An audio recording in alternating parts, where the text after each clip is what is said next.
उसी के परिवार के सदस्य आए हैं। एक बार जोरदार ताली बजा के साधुवाद। भोजन भी जमीन पर बैठकर करिए और भजन भी जमीन पर बैठकर करिए।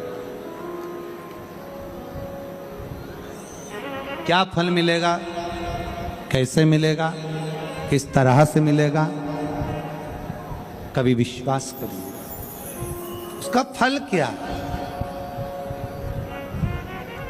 कल एक बहन जी ने पत्र लिखकर कहा कि इतने सारे पत्र आते हैं और आप 4-5 पत्र पढ़ते हो। हमने कहा बहन, पत्रों का इतना सारा बखाड़ा है, इतने पत्र हैं, अगर पत्र ही पत्र पढ़ेंगे तो कथा कब कर पाएंगे।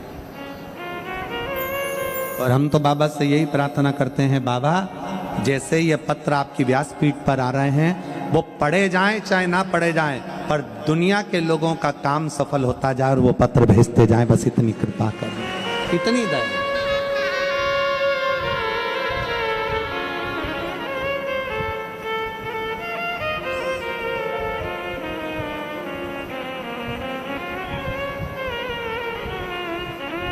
भरोसा दृढ़ करो। कोई कह दे कि ये काम तुमसे नहीं होगा, तुम उसको कर कर मान सकते हो। आपके अंदर वो बल है, आपके अंदर वो एनर्जी है।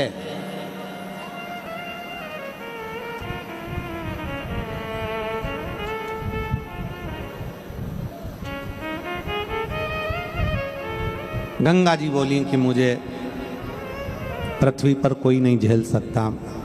मुझे गंगा कह रही है, मुझे पृथ्वी पर कोई नहीं झेल सकता, मुझे पृथ्वी पर कोई नहीं झेल पाएगा, कोई नहीं झेल। भागीरथ जी की आंख में जल भर गए, भागीरथ जी की आंखों में जल था। क्या मेरे कपिल मुनि के आश्रम में आए हुए 60,000 काका जो राख के ढेर में हैं, उनका उद्धार नहीं होगा?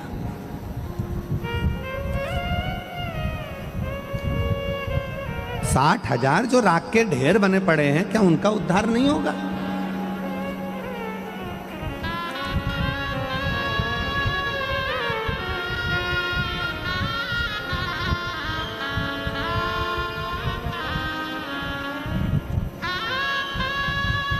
अगर गंगा जी आती है पृथ्वी पर तो पाताल में जाने की बात करती है, क्या कोई झेल नहीं पाएगा? भगवान ब्रह्मा जी के पास सूचना पहुंची कि गंगा पृथ्वी पर आने को तैयार है, पर भागीरथ जी लाने को तैयार है, पर उनको झेलेगा कौन? उनको झेलेगा कौन? तो एक साधुवाद और दें, हम धन्यवाद दें आपको। और भगवान शंकर की कितनी कृपा है कि एक कबूतर कबूतरनी का जोड़ा पहले दिन से कथा को सुन रहा है आज तक।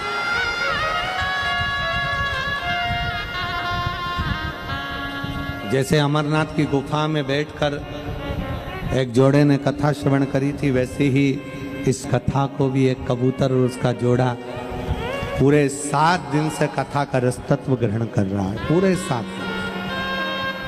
और इतना शोर होता है, इतने डीजे बजते हैं रात्रि के समय पर, इतने भजन होते हैं, मंजीरे, ढोलक, पेटी, कीर्तन, आवाज इतनी होती है, तो भी वो दोनों बैठकर कथा का रसतत्व पूरा ग्रहण करते, पूरा रस।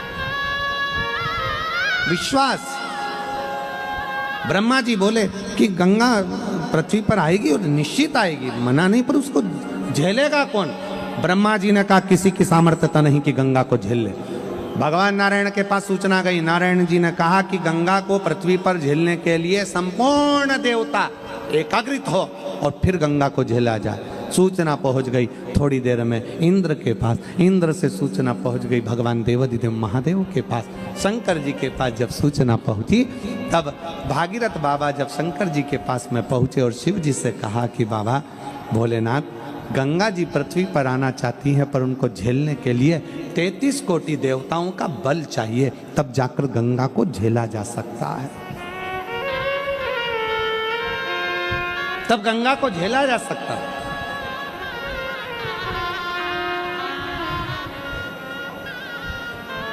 कहा शंकर भगवान बोले,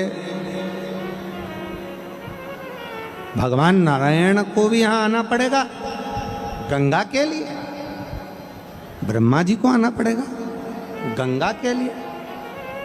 फिर पृथ्वी पर मैं हूं तो नारायण को कष्ट क्यों देना, ब्रह्मा जी को कष्ट क्यों देना। भागीरथ जी आप गंगा जी से कहो तुझे जितने वेग में आना है उतने वेग में आ, जितने वेग में आना है उतने वेग में आ, और तुझे झेलने के लिए शंकर पृथ्वी पर तेरा इंतजार कर रहे हैं, तुझे झेलेंगे मृत्यु लोक में। तुझे जितने वेग में आना है। भागीरथ बाबा ने तुरंत जब भगवान शंकर के मुख से शब्द सुन लिया तो भागीरथ जी चलते चलते बीच में देव ऋषि नारद मिल गए। नारद जी ने पूछा भागीरथ जी कहाँ से आ रहे हो। भागीरथ जी बोले कैलाश पर से भगवान शंकर से मिलकर आ रहा हूँ। शिव जी से विनय करने गया था कि गंगा जी को झेल लो। शिव जी ने हाँ भर दिया।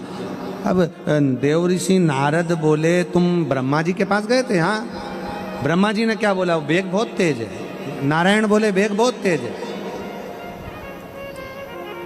जरा विचार कर ले। भागीरथ बाबा से कहा देव ऋषि नारद ने, अगर गंगा जी को शंकर जी नहीं झेल पाए और पाताल में चली गई तो फिर तेरे 60,000 काकाओं का उद्धार कैसे होगा। इतने में भागीरथ बाबा ने एक शब्द कहा कि शंकर सत्य हैं, शंकर शिव हैं और शंकर सुंदर हैं। सत्यम शिवम सुंदरम। शिव कभी असत्य नहीं बोल सकते, शंकर असत्य नहीं।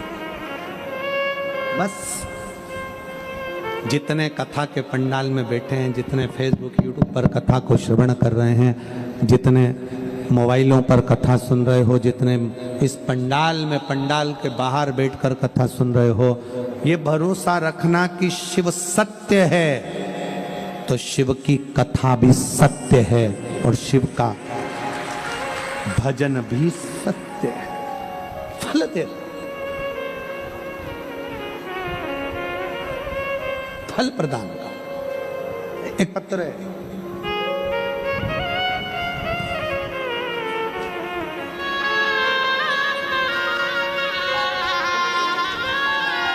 मेरा नाम सुरेखा आनंद कोली,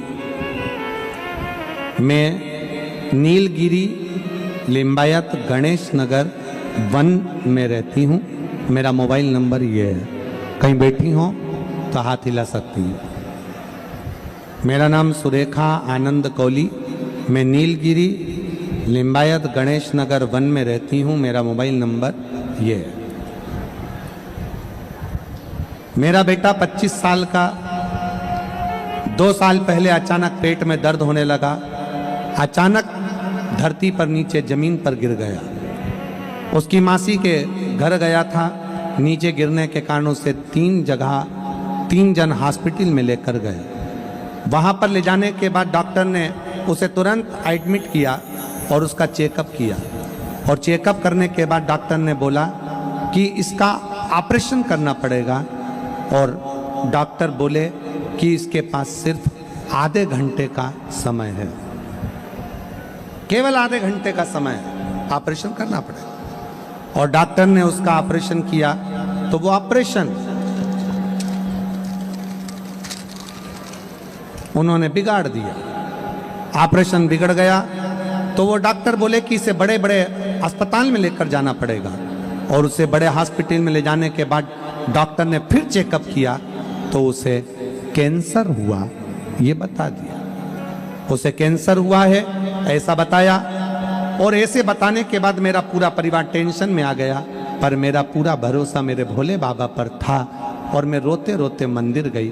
फिर मैंने 2 बार पशुपतिनाथ का उपवास किया। फिर मेरे बेटे के रिपोर्ट नॉर्मल नहीं आई। मैंने 2 बार पशुपति व्रत किया, मेरे बेटे की रिपोर्ट नॉर्मल नहीं आई। और मेरा बेटा मुझे बोला कि माँ तेरा बाबा कुछ नहीं सुन रहा है। मैं बैठकर कथा सुनी। सिरपुर से आकर मैं और मेरी बेटा भोले बाबा के मंदिर में जाकर शहद वाला बेलपत्र चढ़ा और अस्पताल जाकर तीसरी रिपोर्ट निकालने को कहा। मेरे बेटे ने कहा कि तेरा